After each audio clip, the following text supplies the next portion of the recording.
사람이 땅 위에 번성하기 시작할 때 그들에게서 딸들이 나니 하나님의 아들들이 사람의 딸들의 아름다움을 보고 자기들이 좋아하는 모든 여자를 아내로 삼는지라.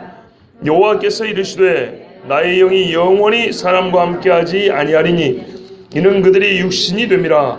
그러나 그들의 날은 120년이 되리라 하시니라. 당시에 땅에는 네피림이 있었고 그 후에도 하나님의 아들들이 사람의 딸들에게로 들어와 자식을 낳았으니 그들은 용사라 고대의 명성 있는 사람들이었더라.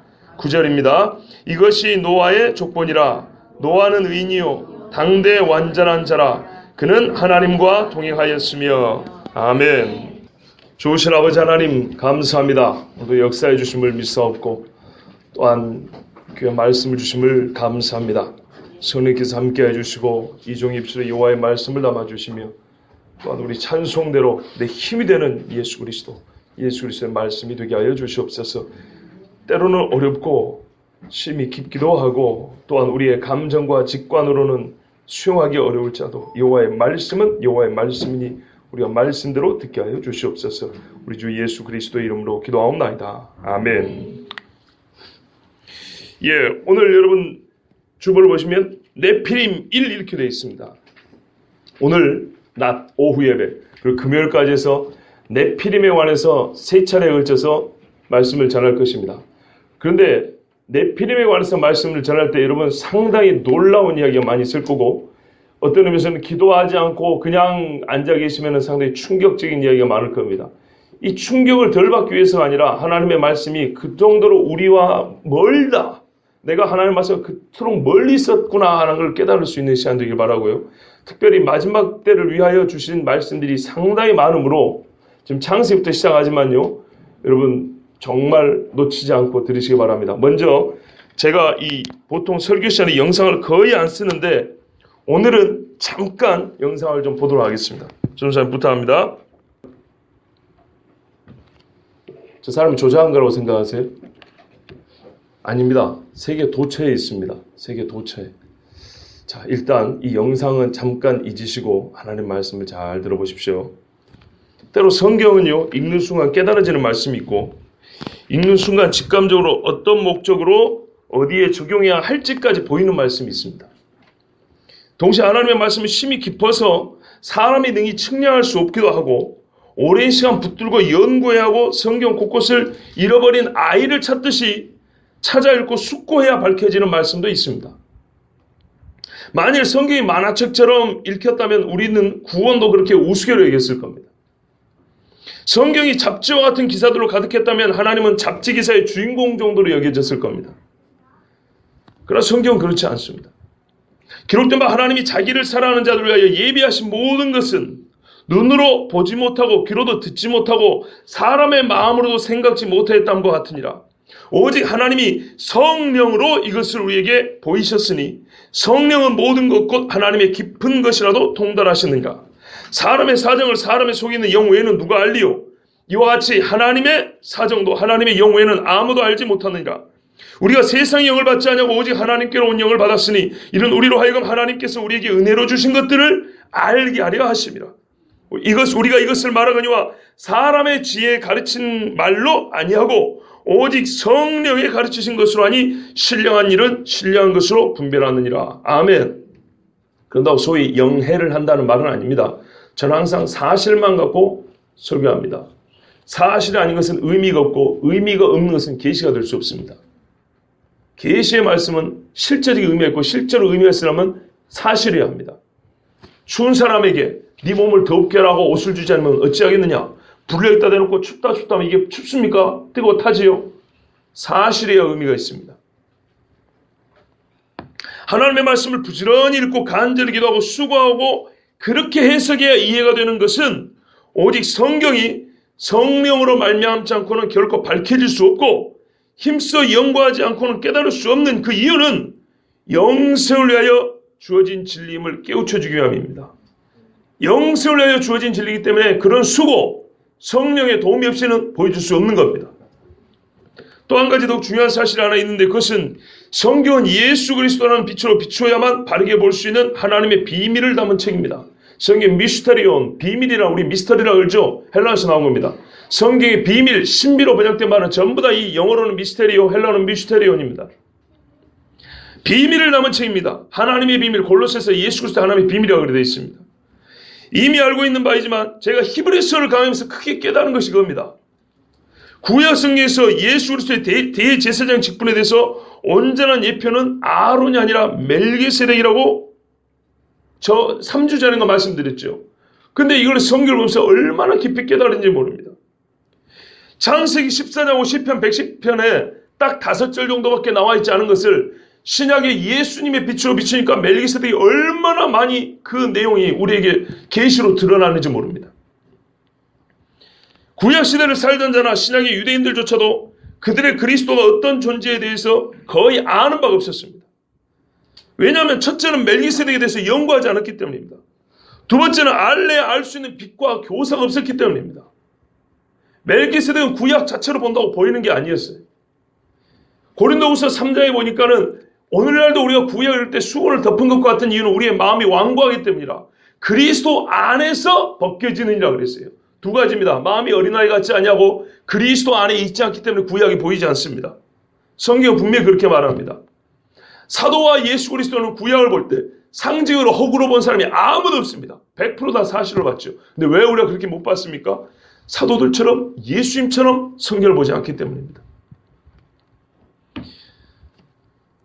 다시 말하면 성경의 어떤 말씀은 생각보다 많은데요. 당시에는 그 의미를 깨달을 수 없을 정도로 희미하고 애매한 말씀들이 많이 있지만 예수 그리스도의 복음으로 비춰보면 환하게 명료하게 비춰진다는 뜻입니다.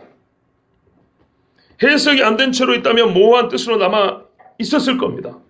예수님이 없었다면 모호한 뜻으로 남아 있었을 겁니다. 그럼 모호한 것을 뭐하러 주시겠습니까? 밝히 드러내 보이지 않을 것은 뭐하러 주냐고요. 밝게 보여주려고 준 건데 당시에는 우리 하나님께서 밝게 보여주려고 하지 않으셨어요. 그때 당시에는 때가 있는 겁니다.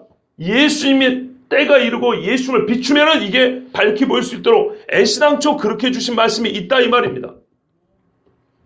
잠언 25장 2절에는 이를 감추는 것이 하나님의 영광이라 이렇게 말씀합니다.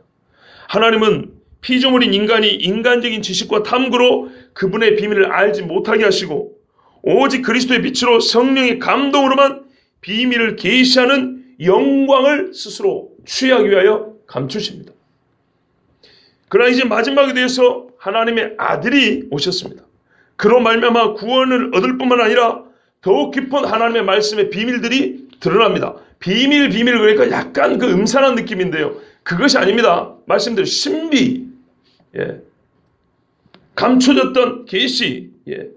디모데후서 1장 10절에 이제는 우리 구주 그리스도 예수의 나타나심으로 말미암아 나타났으니 예수님이 나타나서 말씀이 나타나게 된 거예요.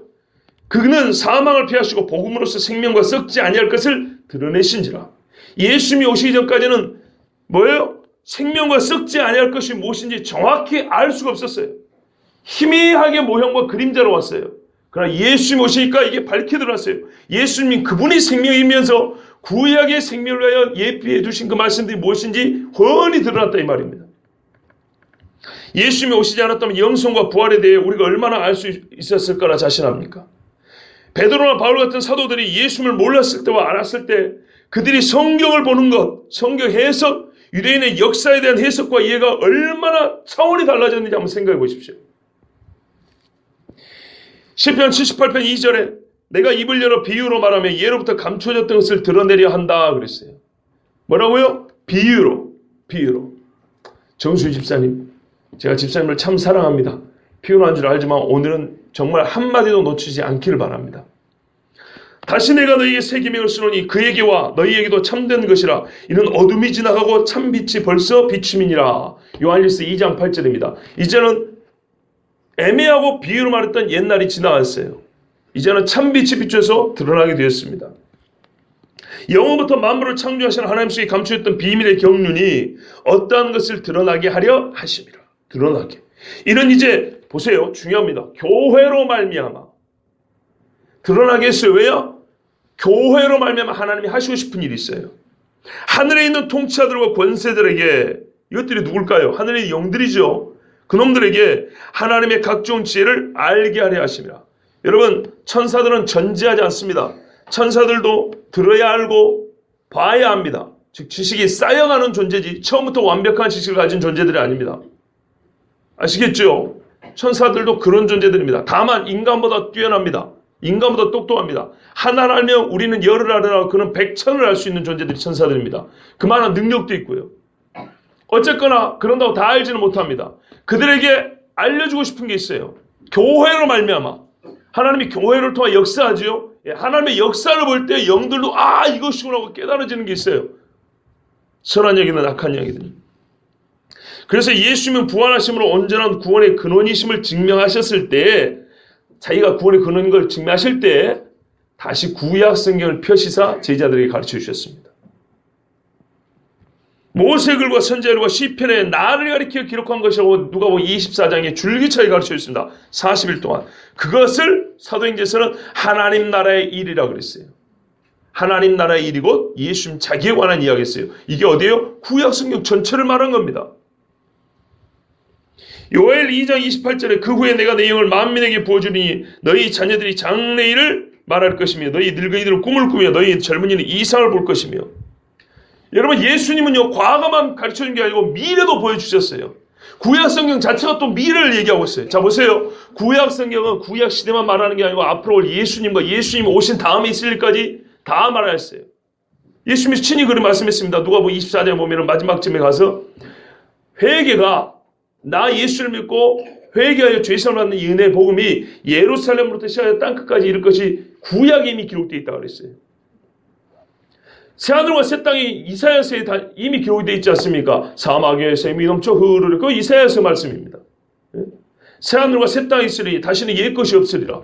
이사야에 다 기록이 되어 있습니다. 다니엘을 봐보세요. 돌이 하나 날아와서 신상을 깨뜨린다 그랬지요. 예, 영원히 계시니가 인자 같은 이에게 권세를 준다 그랬어요. 구약에 이미 예수님이 승천하시고 재림하신 이후에 이걸 다 기록이 되어 있습니다. 그걸 하나님 나라 일이라고 합니다. 예수님이 이거를 비추어 보여주셨습니다. 예수님이 오시지 않았다면 이거는 전부 다 묻히는 겁니다. 예수님이 오시기 전 사람들은 알고 싶어도 제대로 알 수가 없었던 겁니다. 그러나 예수님이 오시니까 확실하게 보여주셨어요. 요엘이 말한 거, 장래 너희 젊은이들이 이상을 보고 늙으냐 꿈을 꾼다. 이거는 장래는 언제요? 성령을 부어주실 때. 여러분, 제가 여러분에 약속하는 게 있어요. 성경대로입니다. 주님 오시기 전에 인류 역사상 전무후무한 두 가지 일이 있을 겁니다. 첫 번째는 여러분 듣도 보도 못한 부흥이 한 번 있을 겁니다. 엄청난 대부흥이 있을 겁니다. 그때 교회질 준비하셔야 됩니다. 이 교회 감당 못합니다. 말도 못하는 부흥이 있을 겁니다. 두 번째, 그 많은 사람이 썰물처럼 빠져나가는 큰 배도가 있을 겁니다. 그래서 그때 교회 사람들 거품들이 많아요. 말씀으로 확실하게 가르쳐야지. 안 그러면 대배도에 다 죽습니다. 환난과 함께. 거짓말인가 두고 보십시오. 성경의 이야기입니다. 자, 더 나중에 또 다시 한번 말씀드리고요. 이때 성령이 부어지면 그 대부흥 때 성령이 역사합니다. 요한복음 16장 13절에도 그러나 진리의 성령이 오시면 그가 너희를 모든 진리 가운데로 인도하시리니 그가 스스로 말하지 않고 오직 들은 것을 말하며 장래일을 너희에게 알리시리라 말씀했습니다. 그래서 예수님 오셔서 과거도 해석이 되고 현재도 볼 수 있고 미래까지 우리는 제대로 볼 수 있는 눈을 가지게 됩니다. 예수님의 안에서는 알 수가 없습니다. 이제 밝히 보이실 때가 된 것이죠. 저는요, 창세기 6장부터 시작해서 예수님을 통하여 밝게 보여주신 진리 중에, 계시 중에 한 가지 주제를 정했습니다. 네피림이라는 주제를 정했습니다. 이 네피림이라는 주제가 예수 그리스도의 빛, 즉 신약의 말씀의 빛으로 어떻게 비춰지는지 3번에 걸쳐서 여러분에게 증거하려고 합니다. 그런데 오늘은 구약에 가장 이 네피림이 먼저 기록되어 있는 말씀 창세기 6장을 본 것입니다. 이제 시작을 하는 거죠. 여기서부터요. 네피림 이야기를 하면 3장부터 보면 더 좋습니다. 그런데 6장이 매우 중요한 말씀을 포함하고 있고 또 시간 관계상 6장부터 보는 것입니다. 주님 다시 오실 날에 대해서만큼은 인간의 타락에 대해서는 3장이 확실히 가르쳐주지만 주님 다시 오실 날에 대해서만큼은 6장이 매우 깊은 하나님의 비밀을 담고 있기 때문입니다. 이 네피림 이야기가 주님 다시 오실 종말에 관해서도 매우 깊은 이야기를 담고 있습니다. 그래서 3번을 다 드려야 됩니다. 그래서 6장부터 시작합니다. 여러분 좀 조심스러운 게 있는데 그것은 뭐냐면 우리가 육체의 지식과 관습과 한계가 있어요. 익숙한 것을 버리지 않으려는 그런 이 마음의 경향이 있어요. 그러다 보니까 이 말씀에 여러분 좀 부딪힘이 있을지 모릅니다. 그래도 저는 일정 부분 각오를 했습니다. 기도하고요. 상당히 많이 시간을 보내면서 고민도 하고 하나님 말씀을 받습니다. 그래서 저는 말씀대로 우리의 감정, 여러분이 어떻게 받아들이든 간에 말씀대로 증거하려고 합니다. 여러분 일단 기도를 하시면서 들으시기 바라고요. 또 이 말씀을 듣는데 혹시 마음에 부딪힘이 있더라도 베레와 사람들이 가졌던 이 마음을 가지고 말씀 듣기 바랍니다. 본문을 들어가기 전에 마지막 당부를 드리자면 사도행전 17장 11절에 보면 바울이 이렇게 표현합니다. 베레아에 있는 사람들은 데살로니가에 있는 사람들보다 더 너그러워서 간절한 마음으로 말씀을 받고 이것이 그러한가 하여 날마다 성경을 상고함으로 대사도 바울이 설교하는데도 그런가 하고 성경을 찾아봤대요. 이건 반드시 필요합니다. 저는 진리가 아닙니다. 여러분 스스로 성경을 보세요. 그랬더니 어떻게 됐냐? 그 중에 믿는 사람이 많고 듣기만 한 게 아니고 그런가 하고 성경을 찾아보는 자가 훨씬 더 믿게 됩니다. 믿는 사람이 많고 또 헬라의 귀부인과 남자가 적지 아니하였다 그랬어요. 헬라의 귀부인들과 남자들이 그러한가 하여 말씀을 읽고 예수를 믿는 자 속에 들어갔다는 겁니다. 그래서 저는 이 말씀을 권면드립니다. 여러분 그러한가 하고 성경을 찾아보십시오. 그리고 연구해 보십시오. 저는 분명히 말씀드려요. 사실이 아는 것은 전하지 않습니다. 문제는 분명히 존재하는 사실을 어떻게 바라보느냐인데요. 그 바라보는 것은 우리는 성경을 가지고 봐야 되지 않겠습니까? 아까 본 거 이거 실제입니다. 여러분 꾸민 건 진짜 실제입니다. 실제인데 이걸 어떻게 해석해야 되죠? 진짜 있는 걸 어떻게 해석해야 되죠? 성경이 나와 있으니까 뭘 어떻게 하겠냐. 성경대로 보면 되는 거죠. 자, 성경을 보겠습니다. 사람이 땅 위에 번성하기 시작할 때 여러분 5장에 보면 노아에게 족보가 나와 있지요. 노아 태어난 다음 이야기가 아니고요. 노아의 족보는 이렇게 됐었고 이게 이런 족보들이 내려오는 그 시대에 이런 말입니다. 그 시대에. 그러니까 사람이 땅 위에 번성하기 시작할 때 그러죠. 말하자면 아담 이후에 홍수 있을 때까지 전반적인 상황이 어떻게 전개됐냐 이런 말이에요. 어떻게 됐답니까 여러분? 예? 아주 대중적인 일이 하나 있었어요. 그죠? 어조로 볼 때 대중적인 일이에요. 그거 뭐냐면 하나님의 아들들이 사람의 딸들을 보고 그들이 좋아하는 대로 취하여 아내를 삼았대요. 좀 속된 표현을 해서 죄송하지만 아주 꼴린 대로 사는 거죠. 그죠?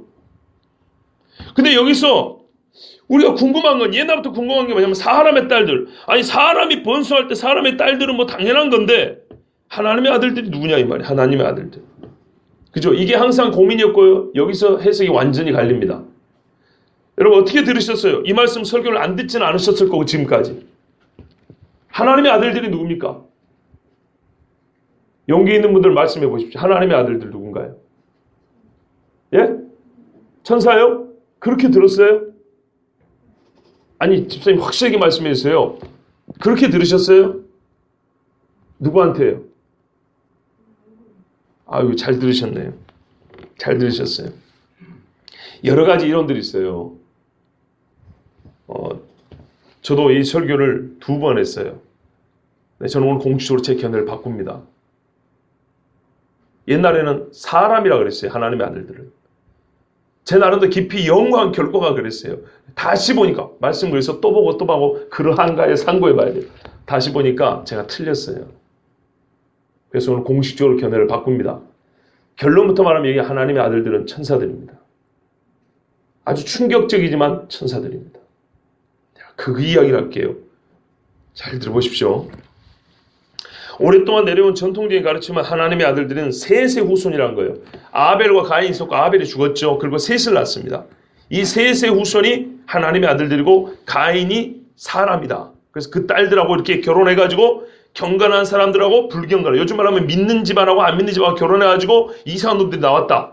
이놈들이 타락한 놈들이다. 이런 해석이에요. 그죠?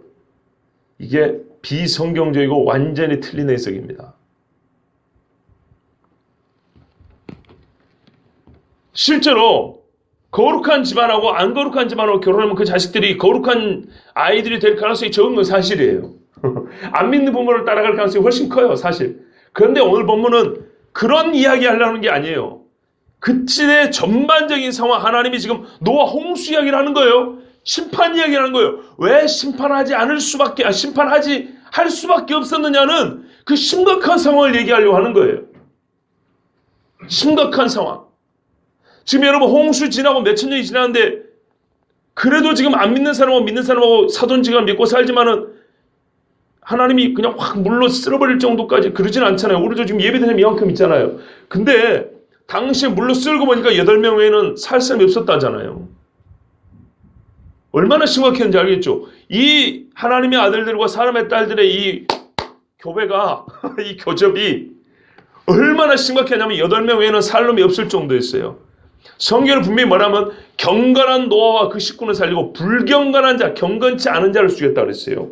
요즘 말로 하면 불신자를 죽였다는 건데 8명 빼놓고 다 죽었다는 얘기입니다. 근데 무서운 건 노아의 때가 이와 같다 그랬어요.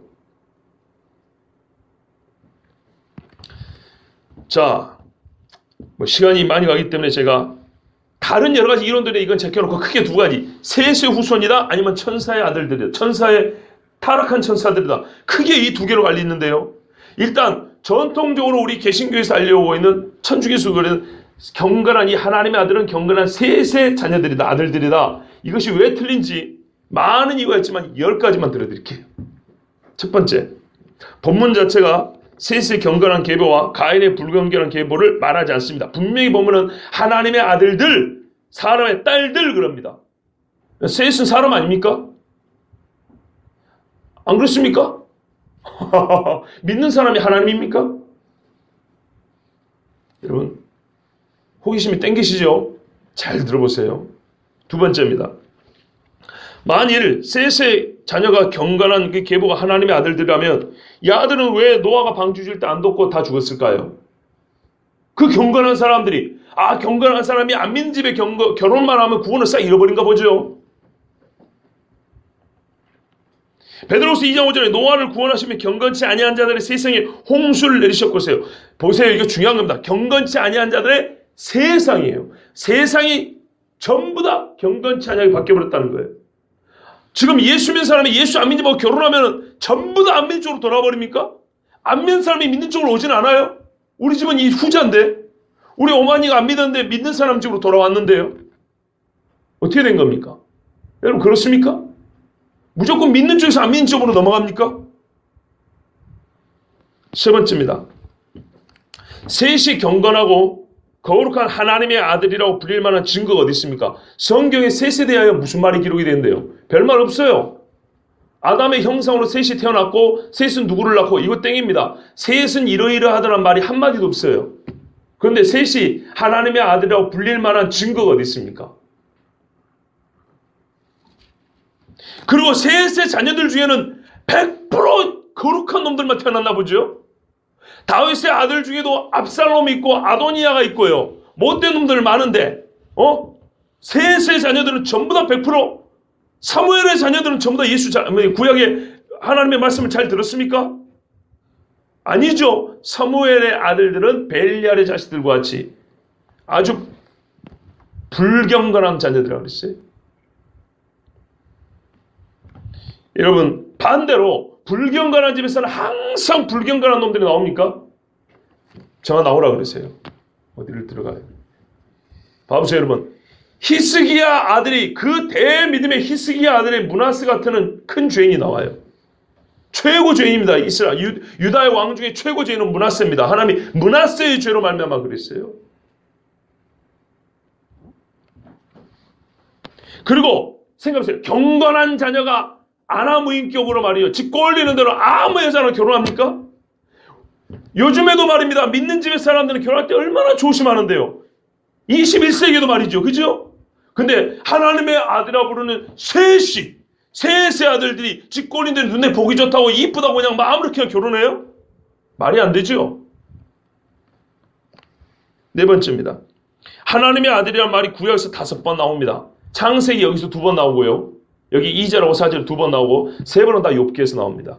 욥기에서 나올 때 하나님의 아들들은 전부 다 천사를 말합니다. 예를 들면 이제 하루는 하나님의 아들들이 자기를 주 앞에 보이러 왔는데 사탄도 그들 가운데 오니라. 이게 다 이거예요. 또 어느 때 새벽벌들이 함께 노래하고 하나님의 모든 아들들이 기뻐 소리를 지르는데 하나님 창조할 때 천사들 기뻐 소리했다는 얘기입니다. 하나님의 아들들 히브리서 용례를 찾아보면 말씀에 보면은 하나님의 직접적인 피조물에만 붙이는 단어예요. 하나님이 직접 만들었을 때 그놈들 그런 존재만 하나님의 아들이라 그래요. 그러면 자 구약 성경에 이스라엘은 내 아들 내 장자가 아니냐 이런 말씀도 있어요. 내 아들을 불러 모으고 여기서 내 아들 할 때는 이 내는 여호와를 말합니다. 여호와 벤하 야흐웨 하나님의 아들은 벤하 엘로힘입니다. 아시겠어요? 하나님의 아들하고 여호와의 아들은 다릅니다. 여호와는 어떤 의미냐면 하나님 자기 이름이지요. 언약의 이름으로서 가르칠 때 여호와라 합니다. 그래서 성경에 여호와라고 쓸 때는 하나님과의 약속 맺은 인간들에게 즉 구속주로서 하나님을 나타낼 때 여호와라는 이름을 씁니다. 언약의 주로서 이름을 말 때 여호와라고요. 창조주 전지전능한 본질상 모든 피조물 위에 계신 분을 말 때는 엘로힘 하나님이라 그럽니다. 우리말로. 그래서 모든 피조물 위에 계시는 창조주의 아들이 말입니다. 직접적으로 하나님 앞에 만들었을 때 창조됐을 때 그 존재하고 말할 때 나는 하나님 너는 하나님의 아들 이렇게 말합니다. 그러니까 천사들이에요. 그래서 성경의 인물 중에 아담에는 하나님의 아들이라고 부른 사람이 없어요. 누가복음에 보면 예수님의 족보가 거꾸로 올라가죠. 우리는 그 위는 누구냐 그 위는 누구냐 이렇게 된대요. 원래는 그렇게 번역하면 안 돼요. 어떻게 했냐면 누구는 누구의 아들이요 누구는 누구의 아들이 이렇게 돼 있어요. 그래서 끝에 가면은 3장 50 몇 절에 58절에 맨 끝부분에 가면은 아담은 하나님의 아들이 이렇게 돼 있어요. 아담만 하나님의 아들이라고 돼 있어요. 아담만. 다른 인간들 아무도 없고. 근데 우리가 신약에 가면은 예수 믿는 사람 뭐라 그래요? 이제는 종의 영을 받자고 양제를 받아 아버지라 부르니라. 하늘에 계신 너희 아버지요. 우리 아버지요 그러죠. 왜 아버지라 부릅니까? 자녀의 권세를 받았으니 어째서요? 예수를 믿으면 예수를 영접하면 고린도후서 5장 17절에 말해 우리를 새로운 피조물이라. 아멘. 그래서 아들이라고 부른 거예요. 마치 처음에 하나님이 직접 만드실 때 아담을 처음 만들었을 때 아담을 하나님의 아들이라고 부른 것처럼 예? 그런 것처럼 타락한 자들이 사망에 매여 종노란 자들이 본질상 너희는 마귀 새끼라고 했죠. 진노의 자식이라고 그럴 거예요. 네 애비는 마귀라고 그랬어요. 그런데 이것들이 예수 그리스도를 믿고 예수 그리스도의 의로운 자로 변화됐죠. 전적으로 하나님의 능력이죠. 복음은 구원하는 능력이죠. 하나님의 능력으로 그 신분이 그 정체가 완전 뒤집어졌을 때 새롭게 된 피조물 하나님이 만드신 새 피조물 그래서 하나님의 아들의 자녀를 갖는다 그 말이에요. 이해되죠? 예. 그러면 구약시대 당시에 이런 하나님의 아들이라 이름을 부를 만한 사람은 누굽니까? 아담밖에 없다 그랬죠. 그리고 천사밖에 없습니다. 셋은 창세기 5장 3절에 보시면 아담이 130에 자기 형상을 따라 아들을 낳았는데 이름을 셋이라 했더라. 셋은 아담의 아들이지 하나님의 아들이 아닙니다. 아담이 하나님의 형상이고 셋은 아담의 형상입니다. 최미사님은 최봉선 장로님의 형상이죠. 영적으로 하나님의 형상이죠. 그죠? 거듭났으니까. 물론 신학적으로 형상의 복잡하게 논할 생각을 하지 마세요. 저는 지금 그 이야기를 하는 거 아니에요. 뭐 형상의 의미가 뭐 이런 거 지금 넘어갑니다. 그 다음에 보십시오. 5번째입니다. 마냥 같은데 이제 5번째라네. 셋은 아담의 모양으로 낳은 아들 아까 얘기했고요. 자 6번째입니다. 70인 성경에 셉투아진트라 합니다. 옛날에 유대인들이 구약성을 헬라어로 번역했어요. 거기서 하나님의 아들들만 angels 그랬어요. 천사라 버렸어요. 천사. 예? 그 다음에 7번째 9절에 보시면 완전한 자라고 있어요. 완전한 자. 타밈이라는 뜻입니다. 타밈. blameless. 흠이 없다 이 말이에요. 이거는 항상 육체와 관계되어 있습니다. 당대 사람들과 달리 노아는 육체적으로도 흠이 없었다 이 말이에요. 보세요. 9절에 보시면 그는 어디냐? 6장 9절. 이것이 노아의 족본이라. 노아는 의인이요 당대 완전한 자라. 이렇게 돼 있죠. 족본 아니고요. 그의 시대 사람들이 제너레이션이에요. 노아의 세대에 이렇다 이 말이에요. 노아는 그 시대 사람들과 달리 완전했다 그랬어요.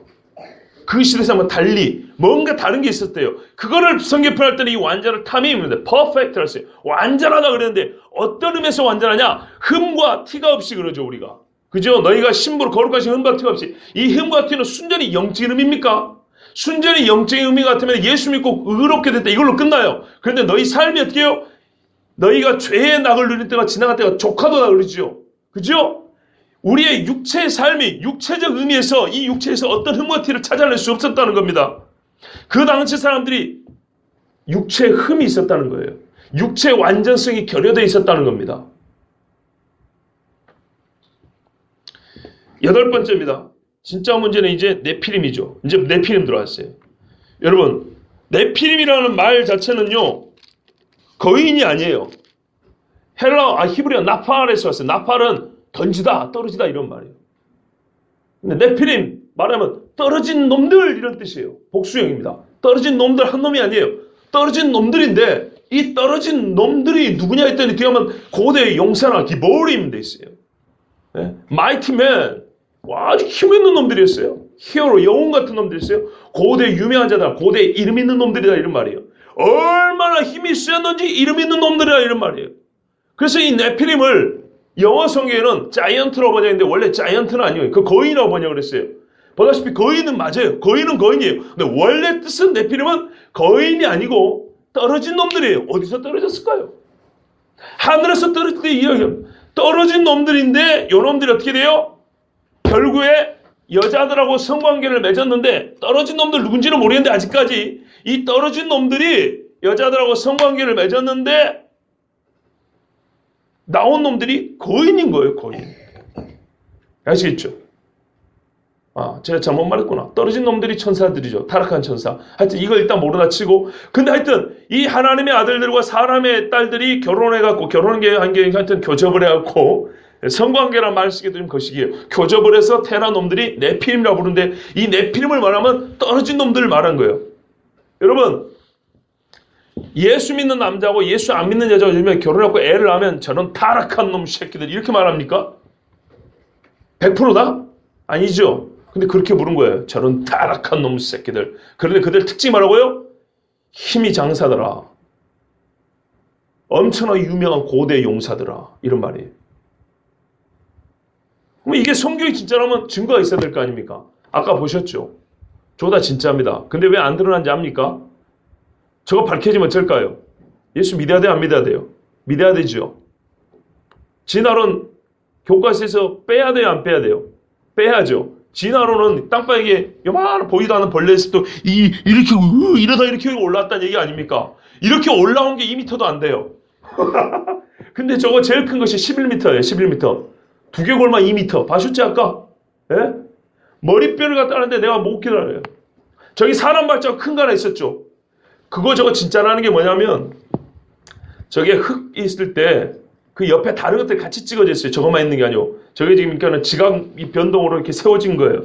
옛날에 땅이 질었을 때 이야기입니다. 그리고 저런 발자국들이 옛날에 공룡하고 같이 찍힌 것들이 엄청나게 많아요. 사람이 조작한 거 아니야? 아니죠. 왜? 깊은 바다에 공룡 발자국과 사람 발자국 같이 들리는 게 많으니까. 여러분 세기권 교육할 때 나는 나이가 많아서 아니고 제발 좀 같이 들었으면 좋을 텐데 안 들으신다고요. 왜냐하면 여러분 성경은 그 자체 능력이 있는데 문제는 우리의 눈이 어둡기 때문에 하나님이 이 성경이 진짜라는 증거를 세계 곳곳에 드러나는데 관심이 없어요. 관심이. 그러니까 세상 사람들이 뭐라고 말하면 꿀먹은 벙어리예요. 그냥 교회 안에서 신앙이죠. 그렇지 않습니다. 너희가 소망에 관하여 묻는 자에게 대답할 말을 준비하라 그랬어요. 이건 우리의 의무입니다. 안다고 믿는 건 알지만 믿는 것은 알아야 될 책임이 있어요. 알 수 있는 권리도 주셨어요. 하나님께서. 지혜도 주시고. 자 보십시오. 네피림은요 본래 타락한 놈들인데 실제 거인이었어요. 민수기 13장 33절 잘 아시죠? 가나안 정탐을 들어갔습니다.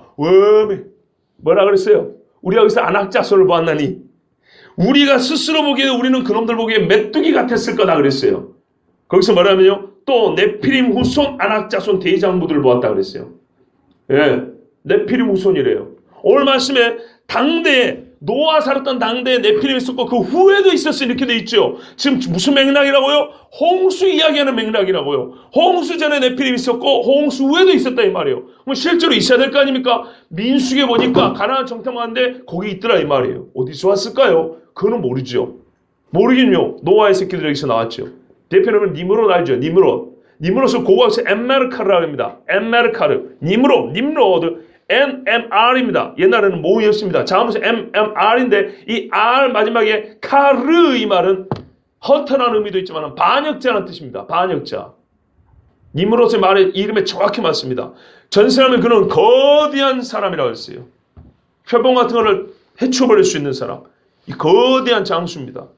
이런 놈들이 고대 유명한 사람들입니다. 네피림의 후손들입니다. 그 문제는 이겁니다. 어디서 왔냐고요? 어디서 왔냐고요? 들었잖아요. 하나님의 아들들이 사람하고 교접하면 이런 인간들이 나온다고요. 여러분 경건한 사람과 불경건한 사람이 결혼하면 거인이 나옵니까? 한번 실험해보세요. 이 총각들 안 믿는 집 아가씨들하고 결혼하세요. 그래가지고 거인 나오는 거 안 나오는 거 테스트 한번 해보세요. 거인 나와요? 막 싸움 잘하는 놈들 나와요? 표범을 막 손에 찢어버리는 놈들 나와요? 코끼리를 타고 다닐 만한 놈들 나오냐고요? 예? 코끼리 코를 잡고 막 빙빙 돌릴 수 있는 그런 사람들 나옵니까? 안 나옵니다. 이 사람들이 에밈이라고 불렀어요. 아낙 족속같이 강하고 키가 크다. 이들을 에밈이라고 불렀는데 모압 사람이 부른 이름이 에밈이에요. 또 르바임이라고 불렀어요. 그 다음에 암몬 족속은 이 사람들을 쌈순밈 이렇게 불렀어요. 쌈순밈. 그 르바임 이 거인족 중에 바산왕 옥이 있었다 했죠. 이 사람의 철침사 있는데 간단히 표현하면 길이가 4m, 가로가 2m짜리 이런 철로 된 침상에 왕이 살았어요. 왕이 그 정도면은 장군들은 얼마나 컸겠습니까? 이게 평균신장이라면. 이외에도 여러 가지 있습니다. 이 르바임이라는 땅이 불렀더라. 므낫세 반지파에 주었더라. 그리고요.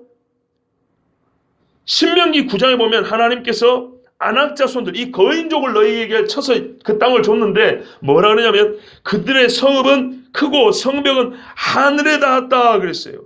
얼마나 큰 성인지 알겠죠? 여러분 가끔 이 해외 토픽이라든지 다큐멘터리 같은 거 보면은 무지하게 큰 건물들이 나와요. 요만한 키를 갖고는 절대 질 수 없는 거예요.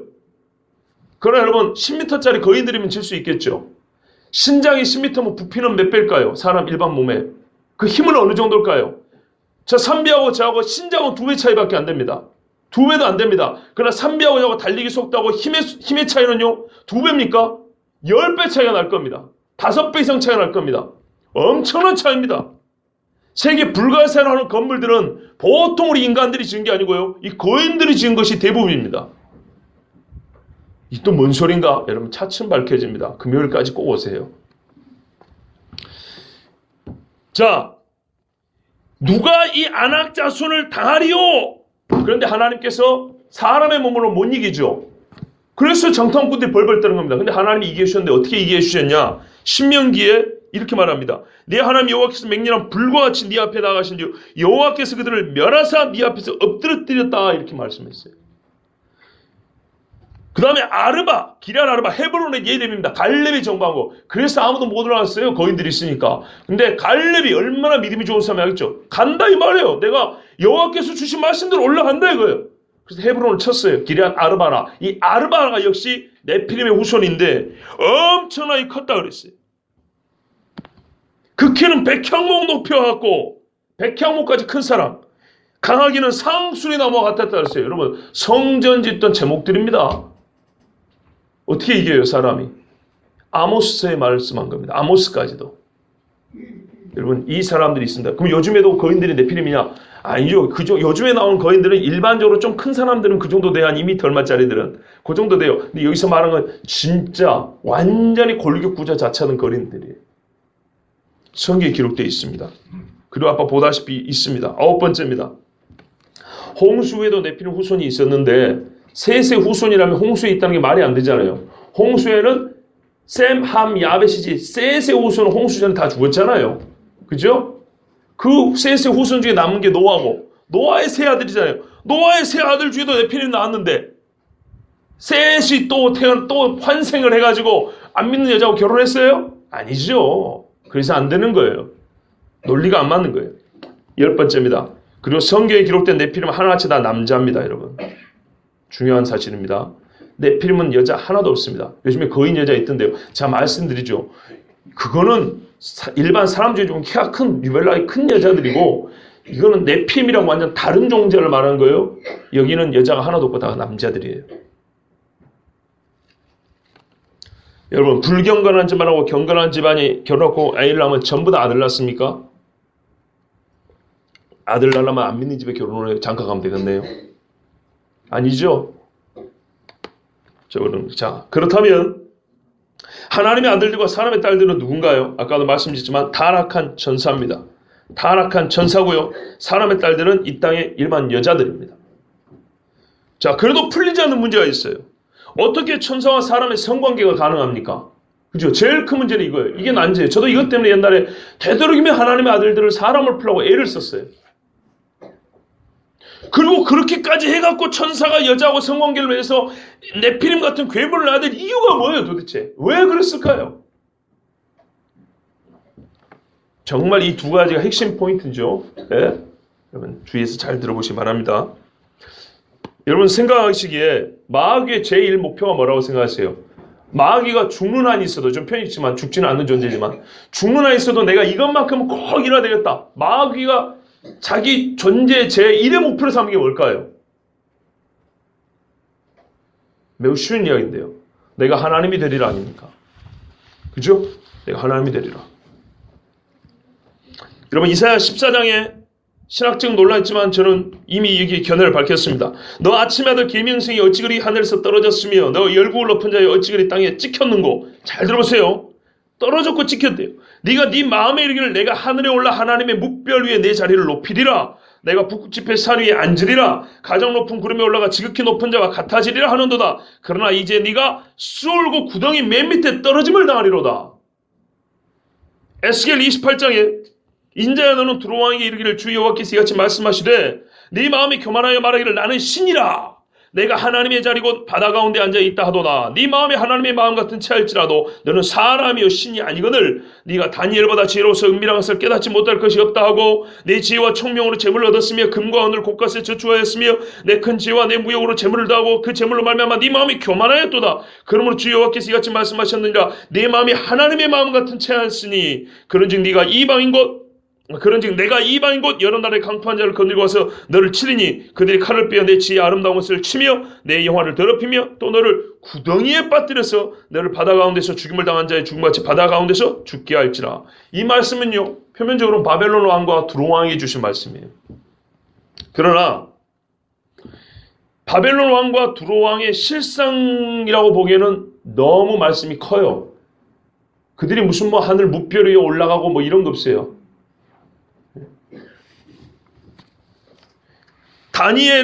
두로 왕과 바벨론 왕을 빗대어서 하나님이 그들에게 대한 책망과 더불어서 이중적으로 또 다른 누구에 대한 책망이 함께 들어있는 말씀입니다. 사탄이라고 이미 말씀드렸습니다. 다니엘서 이렇게 되어 있습니다. 그 왕은 자기 마음대로 행하며 스스로 높여 모든 신보다 크다 하며 비상한 말로 신들의 신을 대적하며 형통하기를 분노하심이 그칠 때까지 하리니 이는 그 작정된 일을 반드시 이룰 것입니다. 적그리스도를 얘기하는 겁니다. 모든 신보다 자기를 높인다 그랬어요. 지극히 높이 하나님을 대적한다 그랬어요. 마귀의 최종 목표가 뭔지 아시겠죠? 하나님이 되리라예요. 데살로니가 2장 4절에도 저는 대적하는 자라 범사 일컫는 하나님이나 숭배함을 받는 자 위에 뛰어나 자존하여 자기 스스로 존재하여 하나님 성전에 앉아 자기를 보여 하나님이라 하느니라. 여러분 마귀가 예수님에게 당당히 요구한 게 있습니다. 뭐라 그랬습니까? 마귀가 또 그를 데리고 지극히 높은 산에 와서 천하 만국과 그 영광을 보여 가로되 만일 내게 엎드려 경배하면 이 모든 것을 너에게 주리라. 마귀가 얻고 싶은 지위가 뭐라고요? 하나님 자리에 하나님 자리. 창세기 이미 하나님과 같아져 하면서 사람을 미혹했죠. 이게 자기 속뜻이에요. 하나님과 같아지리라. 하나님 자리에 앉는 게 마귀의 목표입니다. 자, 그런데 전제적으로 마귀가 하나님 자리에 앉을 수 있습니까? 즉 하나님이 될 수 있습니까? 불가능하죠. 그러면 하고 싶은 게 뭘까요? 하나님처럼 되고 싶은 거죠. 하나님처럼. 사람들이 자기를 하나님으로 알아주기를 바라는 거죠. 존재적으로 하나님이 못 돼요. 그러나 어리석은 인간들이 마귀를 하나님으로 알고 숭배해주기를 바라겠죠. 그 계략을 짰지 않습니까? 거의 성공하고 있죠.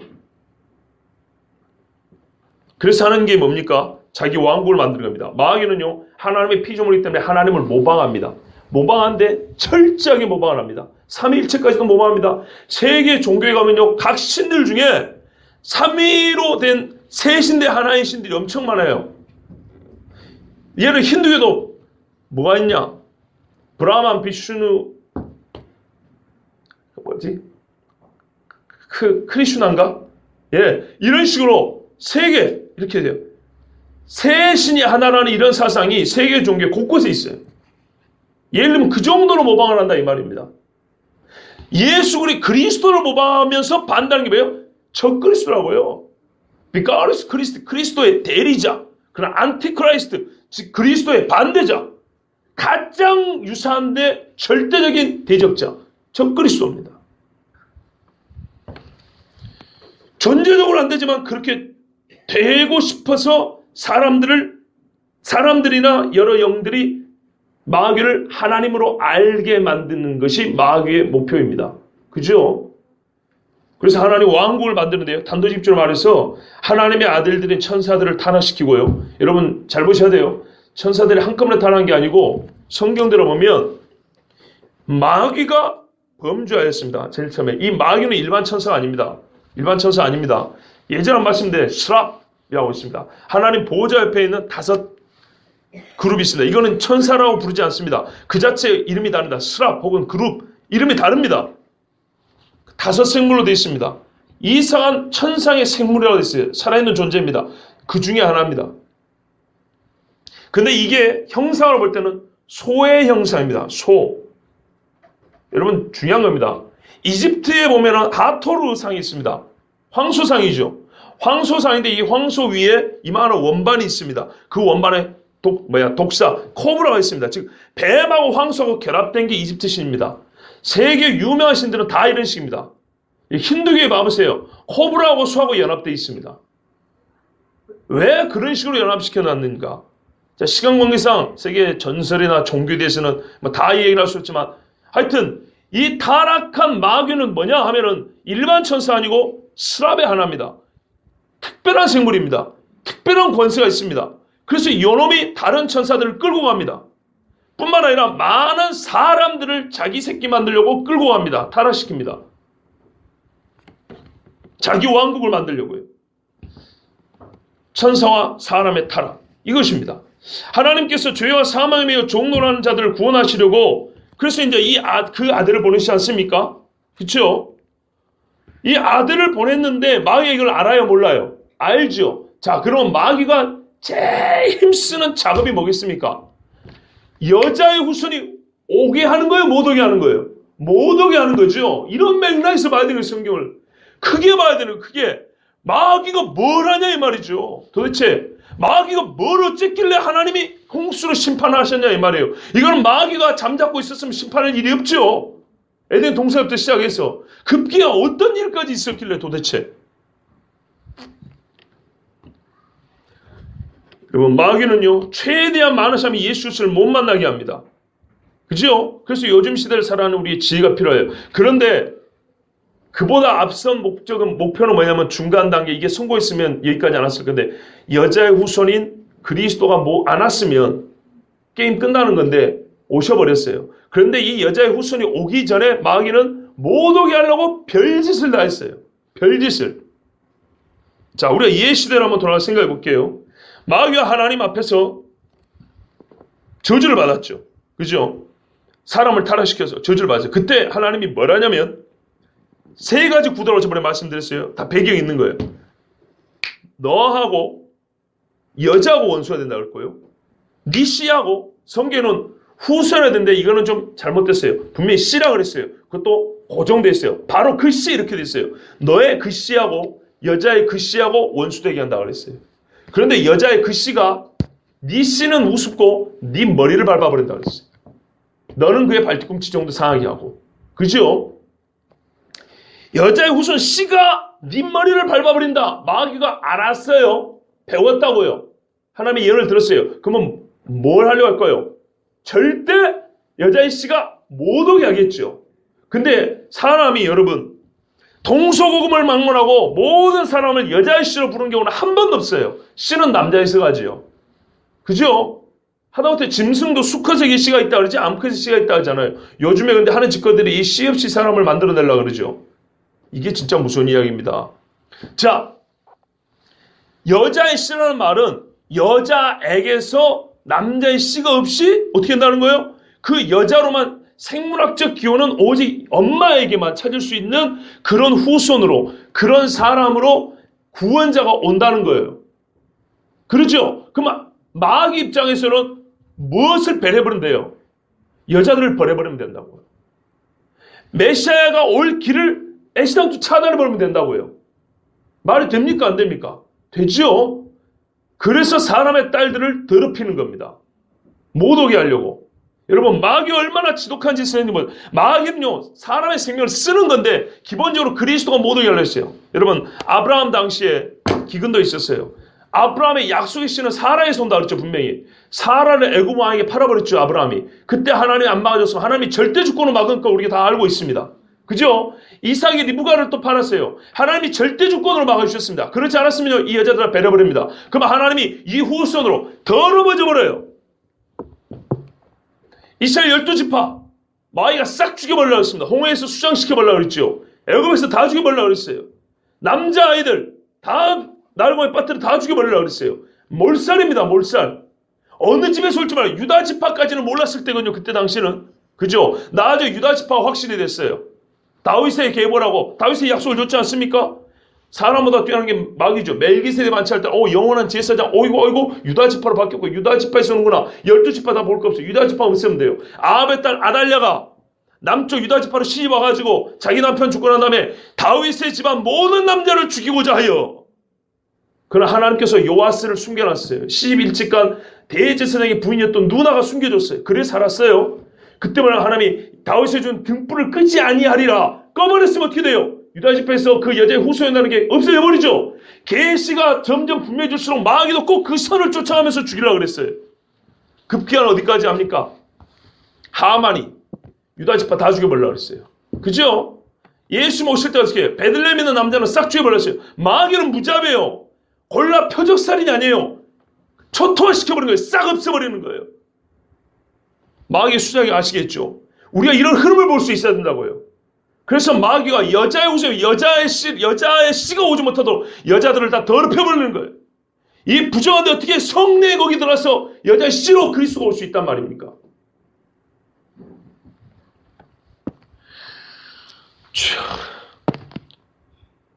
예수님이 이때 오셨습니다. 예수님이 주무셨는데 폭풍우가 일어났어요. 그죠? 근데 폭풍우에게 예수님이 아주 희한한 말씀하십니다. 뭐 하셨다고? 꾸짖었다 그랬어요. 오늘 설교가 좀 길더라도 이해를 해주십시오. 사실은 보통 목사인데 30분씩 설교하면 한 대여섯 번 해야 되는데 그렇게 할 수는 없잖아요. 그죠? 그래서 좀 길 수도 있으니까 이해해 주시고요. 여러분, 폭풍을 꾸짖었어요. 자연현상을 가지고 왜 꾸짖습니까? 꾸짖는 건 윤리적인 책임을 묻는 건데요. 인격적인 문제인데요. 근데 제자들이 그 바다에서 잔뼈가 굵은 사람들입니다. 기상을 보면 알아요. 이게 가다가 이 길이가 말입니다. 어느 정도 우리 계도 가보시죠. 계도하고 여수 사이 이 정도 거리거든요. 좌우폭이 11, 2km 내고 길어봐야 20km 안짝입니다. 그러니까는 여기를 로족하거나 돛담배를 달아가면 한두 시간이면 건너갈 수 있어요. 한두 시간 기상을 내다보지 못하고 갔단 말입니까? 이거는 제자들이 그 바다에서 살았던 사람들도 얘기하지 못한 희한한 풍랑이었어요. 예수님이 꾸짖었어요. 이러고 보니까 이해가 돼요. 아하! 잠자고 있는 예수님 물에 빠져 죽게 만들려고 그랬구나, 이놈 새끼들이. 그래서 예수님이 꾸짖었어요. 아시겠죠? 꾸짖었단 말이 좀 약하죠? 저주하듯이. 제가 그 대사는 모르지만 한국식 대사면 이 더러운 마귀 새끼야! 따라! 술을 쳤겠죠. 근데 바다가 잠잠했단 말이에요. 그러니까 사람들이 이거 네 귀에 바람과 바다가 순종하는 거고, 사람들은 바다밖에 모르죠. 근데 이것도 아마 마귀 새끼가 예수님 이사시켜 왜 육체를 가지고 오시기 때문에 나중에 못 박는 거 죽잖아요. 그죠? 최종적인 그들의 지혜와 지식은 거기까지 십자가에 죽여버려야지 다시 살 줄은 몰랐죠. 그래서 깊도다 하나님의 지혜 부여하며. 예? 사람이 측량 못해요. 마귀는 전능하진 않아요. 전지하진 않아요. 자, 이제 알겠어요. 마귀의 목적까지 알겠어요. 왜 더럽혀야 되는지. 그런데 이게 진짜 문제예요. 사람과 성관계가 가능하냐 이 말이에요. 여기에 제일 걸림이 되는 말씀이 제가 바로 말씀 넘어야 되지만 여기 써온 게 하나 있어서 한번 읽어야 되겠습니다. 성관계가 가능하냐? 일단 이 문제에 대답하기 전에 우리가 지금 공상영화를 보고 있다거나 옛날 옛적 전설을 듣고 있는 것이 아니다는 것을 다시 한번 환기시켜드립니다. 사실 오늘 설교에 앞서서 천사에 대한 설교가 한 번 더 있으면 좋았을 뻔했습니다. 그러니까 예전에 아마 천사는 이런 존재라고 제가 새벽인 건지 한번 말씀드리고, 물론 그때는 많이 안 오실 시간이지만은 천사에 대한 이야기를 한번 더 했으면 좋을 텐데 그렇게까지는 다 할 수 없어서 그냥 좀 안타깝지만요. 간단히 말씀드리면 천사는 영이지만 사람과 비교할 수 없는 능력을 가진 존재입니다. 매우 영화롭습니다. 성경에 기록된 천사에 관한 말씀들을 보면요. 무섭고 위험이 있고 빛이 난다 그랬습니다. 천사들이 하는 거는요. 하나님으로 오해할 정도로 큰 일들이었습니다. 사람들이. 그래서 경배할 뻔했죠. 사도 요한조차도 경배하려고 그랬으니까요. 그때 천사가 나도 너 같은 종이라 이렇게 말해서 말렸습니다. 그 정도로 엄청난 존재가 천사들입니다. 여러분 애굽을 친 사자가 천사요. 광야에서 이스라엘을 인도하니가 천사요. 여호수아와 기드온을 도우니가 천사요. 아수르 군대 18만 5천 하룻밤 송장 만든 이가 천사요. 다윗이 인구 조사할 때 범죄세 온 이스라엘의 전역배로 수만을 죽여버린 게 천사입니다. 사람의 꿈속에 들어가가지고 계시를 전할 수 있는 존재가 천사입니다. 천사장은 사탄과 대적하여 싸울 힘이 있다고 되어 있습니다. 마지막 때 각종 환난을 하나님 앞에 받아가지고 땅에 던지는 것도 천사고 예수님을 따라 추수하는 자도 천사입니다. 엄청난 존재들입니다. 그러므로 천사가 타락했을 때는 그 능력으로 얼마나 큰 악을 행할 수 있는지 우리가 짐작할 수가 없을 정도입니다. 성경에 나오는 천사는 사람과 같은 외모를 가지고 되어 있습니다. 전부 그리고 남자입니다. 천사가 여자로 묘사된 적 한 번도 없습니다. 사람으로 나타났을 때는 남자라는 말이고 본래 성별은 남성성을 가지고 있습니다. 왜냐하면 한 번도 천사가 여성으로 나타난 적이 없습니다. 성경이 보셔도 하나님의 아들들이 할지 하나님의 딸들이란 말이 없습니다. 날개도 없습니다. 스랍은 있습니다. 그래서 여러분 어느 그림이나 마귀, 디아볼로스, 사탄을 묘사하는 그림은 엄청난 날개가 있는데 일반 천사는 원래 성경대로 하면 날개가 없습니다. 사람으로 나타날 때 천사는 완벽한 인간의 모습입니다. 땅을 걷고 접촉이 가능했고요. 음식을 먹습니다. 이게 천사의 능력입니다. 천사는 사람과 다르지만 그 다름은 옆에 있는 다름이 아니라 초월적인 다름입니다. 우리가 부활하여 썩지 않을 육체를 입기 전까지는 우리의 이런 육체를 갖고는 천사를 넘어갈 수가 없는, 천사는 인간보다 초월한 그런 능력을 가진 존재입니다. 우리는 천사가 될 수 있지만 천사는 분명히 사람이 될 수 있어요. 성경에 분명히 그렇게 되어 있어요. 창세기 18장 19장에 아브라함이 부지주의 천사를 대접했다 그랬죠. 성경에 뭐라는지 압니까? 이 사건을 가지고 우리에게 교훈하기를 너희가 나그네 대접하기를 잊지 말라. 부지중에 천사를 대접한 이들이 있느니라 했어요. 우리가 모르지만 천사가 사람으로 와서 우리가 그를 대접할 수도 있다는 겁니다. 그래서 나그네 대접을 잊지 말래요. 전도사님 집에 빵 얻으러 온 사람들을 적어도 하나는 주셔야 됩니다. 예. 그럼에도 불구하고 우리는 마가복음 12장 25절 같은 말씀, 사람이 죽은 자 가운데서 살아날 때는 장가도 아니하고 시집도 아니하고 하늘에 있는 천사들과 같으니라. 장가 안 가고 시집 안 간다는데 성관계 안 한다는데요? 그게 뭐가 이상합니까? 사람들이 물어봤어요. 부활론자입니다. 이 맥락은.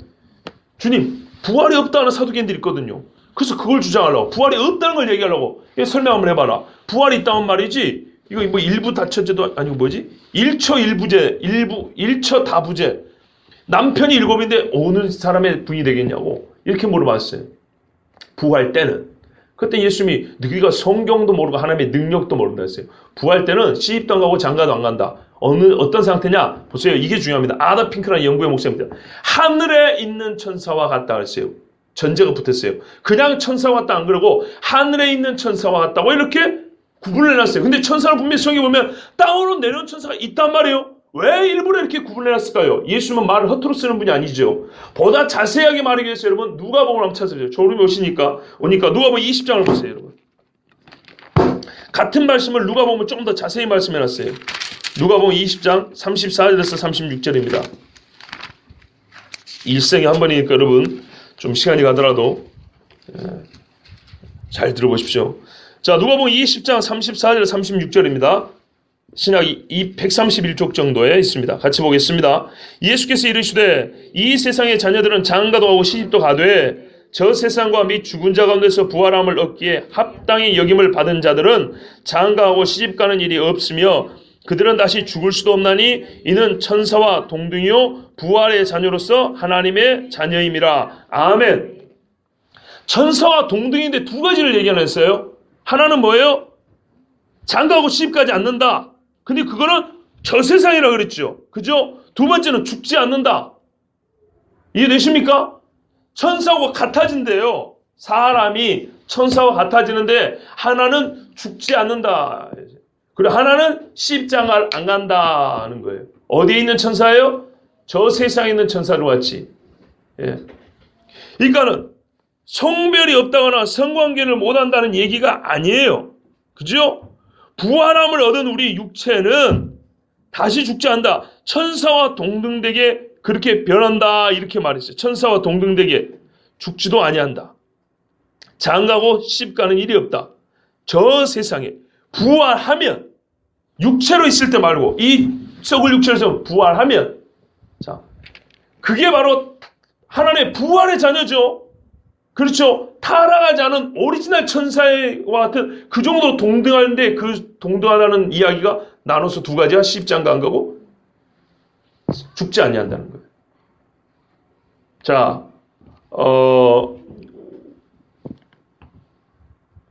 우리가 네피림을 아까 고대의 용사라 그랬죠. 창세기 말씀에 이 용사란 말이 히브리어로 기보림이라고 되어 있는데요. 기보림이라는 말은 어디서 나냐면 헬라어로 번역할 때는 기간테스라고 합니다. 혹시 우리 청년들은 뭐 퍼시픽 림이라고 그 로봇 영화 봤어요? 혹시 2년 전에 나온 거? 괴물하고 로봇하고 싸운 거? 거기 보면은 러시아에서 만든 로봇을 말하면 기간테스라고 불렀어요. 기간테스. 거대하다 이 말이에요. 실제로 그 로봇 중에 제일 그 파워에서는 제일 센 게 러시아제 로봇이었어요. 우리 어르신 잘 모르지만 그게 기간테스. 자이언트라는 같은 말입니다. 근데 원래 이 기간테스는 헬라어에서 기가스에서 나온 말입니다. 기가스. 기가스가 무슨 말이냐면 땅에서 난 이런 말입니다. 땅에서 난. 여러분 사람이 다 땅에서 태어나지 하늘에서 태어납니까? 땅에서 태어난 게 당연한데 왜 유별나게 다시 한번 기간테스 땅에서 난 자들이라고 불렀을까요? 자 이제 뭐 맥락 이해되죠? 네피림을 뭐라 하냐면 타락한 놈들, 땅에서 태어난 놈들 이렇게 불렀다 이 말이에요. 그런데 거대한 놈들. 이해되십니까? 일반 사람들이 이렇게 부르지 않아요. 유별나게 땅에서 태어났다고 강조를 해요. 땅에서 나온 놈들이라고. 위에서 내려와가지고 교합해서 사람이 된 겁니다. 사람이 아니라 반신반이죠. 세계 모든 신화와 전설에 반신반인, 반인 반신 이야기가 하나도 빠지지 않는다는 걸 여러분 아십니까? 우리가 흔히 하는 제우스, 헤라클레스 이런 것들 전부 다 반인 반신입니다. 그리고 반인 반수도 있습니다. 이것까지 얘기를 하는데 이거는 오늘 안 하겠습니다. 너무 복잡해질 것 같아서 이거 빼는데요. 여러분 반인 반신 얘기가 빠진 데 없어요. 우리나라도 마찬가지예요. 다 있습니다. 세계 어느 나라에 콩나무와 잭 같은 이야기, 거인 이야기가 빠진 데도 하나도 없습니다. 세계 모든 신화에 거인 이야기는 다 있고요. 반인 반신 이야기는 다 있습니다. 근데 이 반인 반신이 뭐하냐? 전부 다 최고의 신과 대적하고 싸우는 역할로 나옵니다. 공통적입니다. 그래서 제가 그러죠. 짜고 했냐? 아니죠. 인류 공동의 정신유산을 갖고 있다는 같은 기억이 있기 때문이라는 거예요. 자, 타락하에서 말하자면 타락하에 떨어져갖고 땅에서 태어난 자들 이게 바로 네피림이었습니다. 여러분 유다서 6장 7절에 6절 7절에 보면요 한 장짜리 성경이죠. 오늘 오후에 전화 말씀에 한번 읽어드릴게요. 또 자기 지위를 지키지 않냐고 자기 처소를 떠난 천사들을 이렇게 했어요. 떠난 천사들. 자기 처소를 떠났대요. 이 처소는 신약성경에 또 두 번 나옵니다. 고린도후서 5장 2절에 보세요. 우리가 하늘로부터 내려오는 처소를 덧입기를 기다리노니 그랬죠. 하늘로부터 내려오는 처소를 덧입는 게 무슨 말이에요? 우리 썩을 육체가 아니라 썩지 않을 육체로 덧입기를 기다린다는 거죠. 이건 하늘로부터 내려오는 처소입니다. 말하면 육체성이 바뀌었다는 거예요. 알겠어요? 이 몸의 성질이 바뀌었다는 거예요. 우리의 썩을 몸이 하늘로부터 내려오는 처소가 오면은 썩지 않은 몸으로 바뀐다는 거예요. 근데 천사는 어떻게 했다고요? 위에 있는 처소를 버리고 내려왔대요. 본질상 천사가 가지고 있는 그 영적인 좀 표현이지만 그러죠. 영적인 육체로 바뀌어요. 이 육체성이 바뀌었다는 거예요. 아시겠죠? 바뀌고 내려온 거예요. 그래서 어떻게 돼요? 이것들은 하나님 앞에 더 저주를 받게 된 거예요. 흙을 처먹고 살고 흑암에 갇혀가지고 심판 때까지. 여러분 참 재밌는 말씀이에요. 심판 때 땅에서 희한한 것들이 많이 기어 나오죠. 정글 같은 놈들 나오고. 그건 여러분 상징으로 보면 안 됩니다.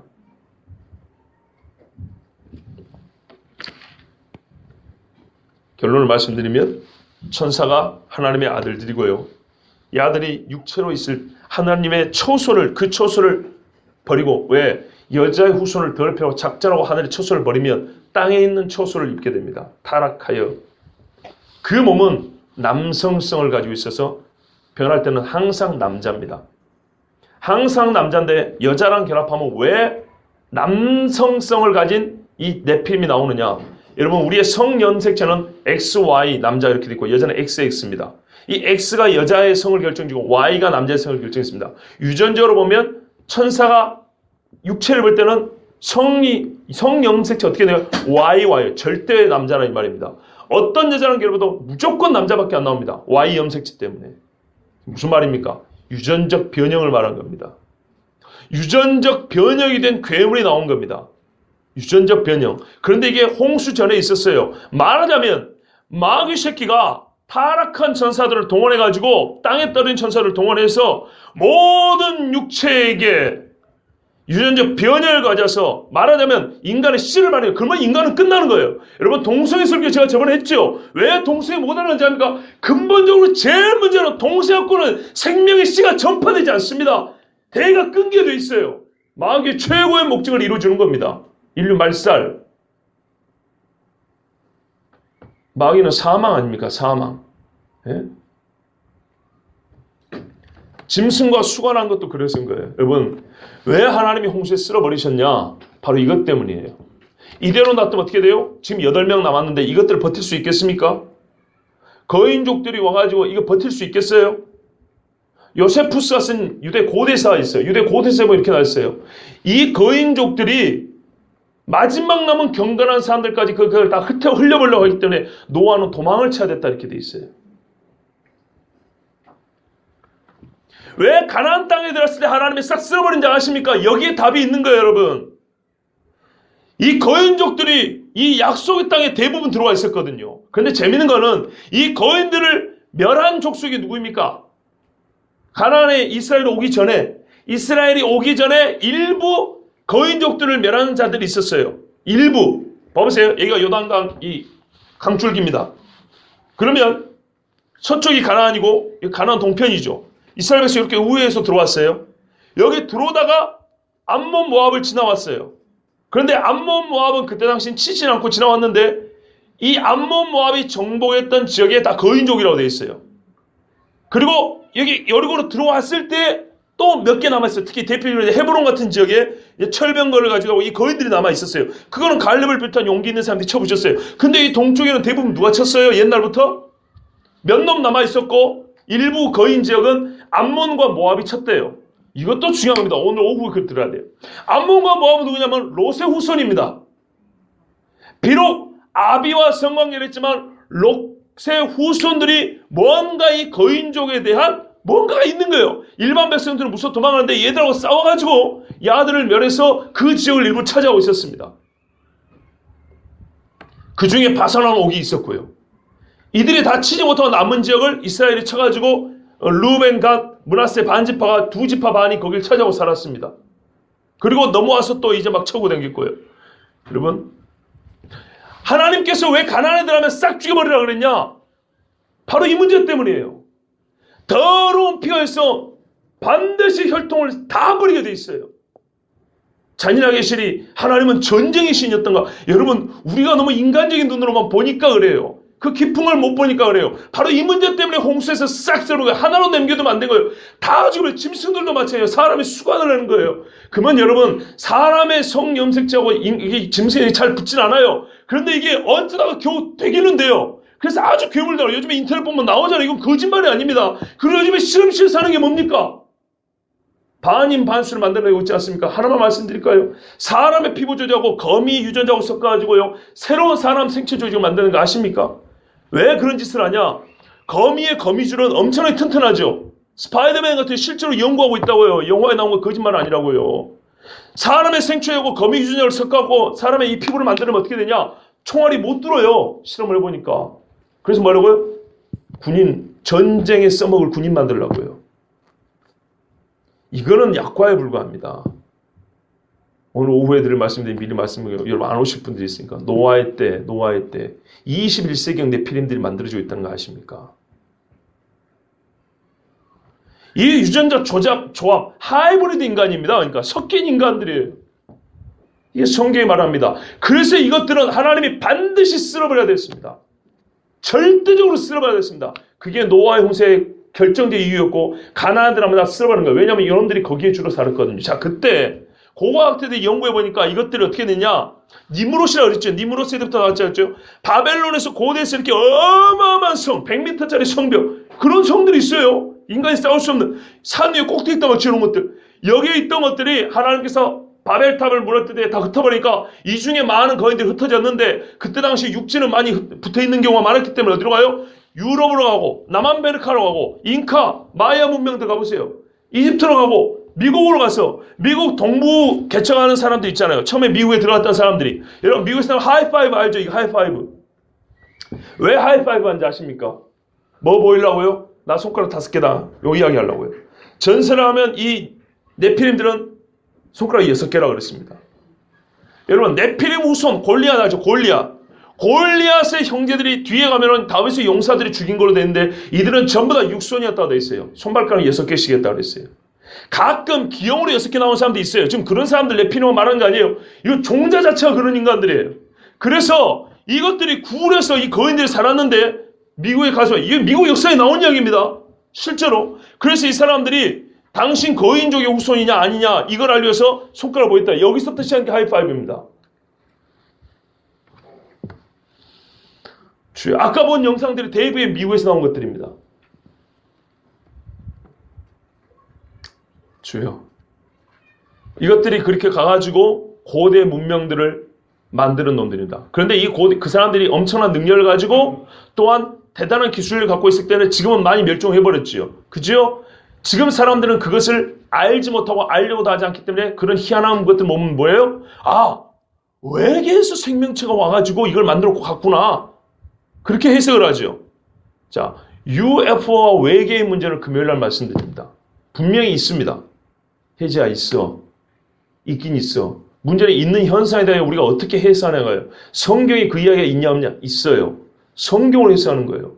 만약 없다고 부정할 수 없어요. 있어요. 그러면 우리가 보이고 경험하는 것을 어떻게 바라봐야 되냐? 이거는 성경을 봐야 되는 거예요. 성경을. 왜냐하면 마지막 때 우리가 하나 분명히 기록해놨다고 그랬거든요. 자, 여러분. 어쩌면 좋은가? 조금만 더 참아주십시오. 자, 그러면 어떻게 하나님의 아들들인 셋의 후손을 사람의